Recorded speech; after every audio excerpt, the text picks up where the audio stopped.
On Monday evening, President Trump addressed the nation to outline his new strategy to win the war in Afghanistan.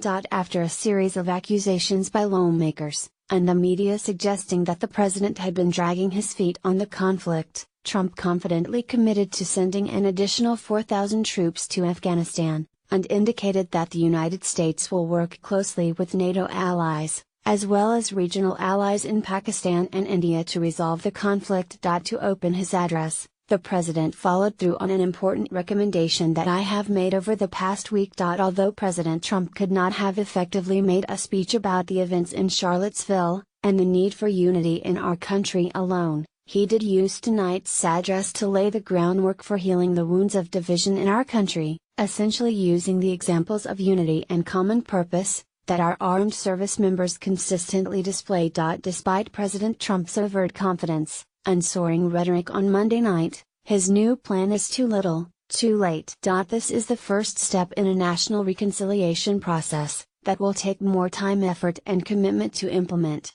Along these lines, the president needs to lower his voice, reduce his tweets, and seek common ground with Republicans and Democrats alike. That means explicitly no more discussion, much less analysis, of what happened in Charlottesville, no more characterization of Nazis and white supremacists, nor left-wing activists, as very fine people as the president did in his press conference last week. Further, President Trump needs to begin working toward compromise on key issues like health care, tax reform, and infrastructure. Otherwise his presidency, at the very least, will be far less successful than it might otherwise be. On Monday night, however, the president successfully changed the national conversation to foreign policy and military strategy.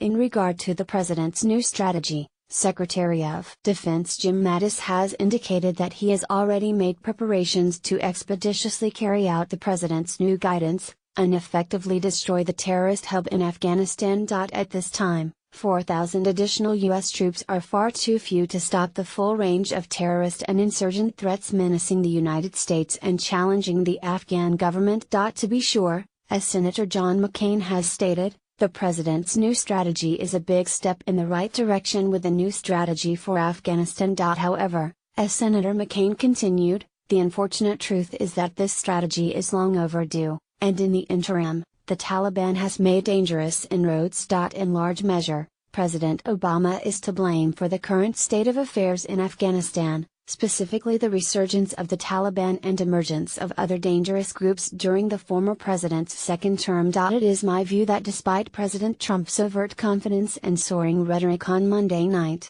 his new plan is too little, too late. More acutely, the promises made in the speech simply do not align with the harrowing reality that the new troops will find once on the ground in Afghanistan. Modern Middle Eastern history tells us that no foreign power has ever succeeded in Afghanistan, and there is no reason to believe things will change with this small additional troop allocation. As is well known, and President Trump reminded us tonight, the war in Afghanistan is the longest military conflict in U.S. history. Given the recent gains made by the Taliban, Haqqani, Islamic State, and Khorasan, and other terrorist groups, more is needed to successfully reassert the Afghan government's control, as well as bring American involvement to an end. Clearly, bringing the conflict to an end could potentially stand as one of President Trump's greatest achievements. But given the complexities of the political and military situations on the ground in Afghanistan, this achievement will take a serious commitment, extending well beyond what the United States has already dedicated over the past 16 years. As the president stated, victory will now have a clear definition, involving 5 key facets: attacking our enemies, obliterating ISIS, crushing Al-Qaeda, preventing the Taliban from taking over the country, and stopping mass terror attacks against Americans before they emerge.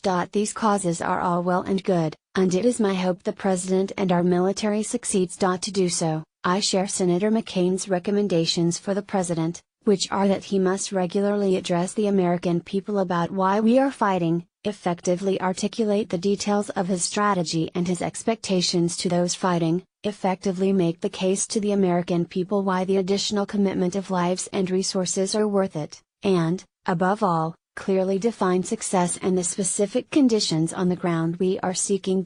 As echoed in Monday night's address.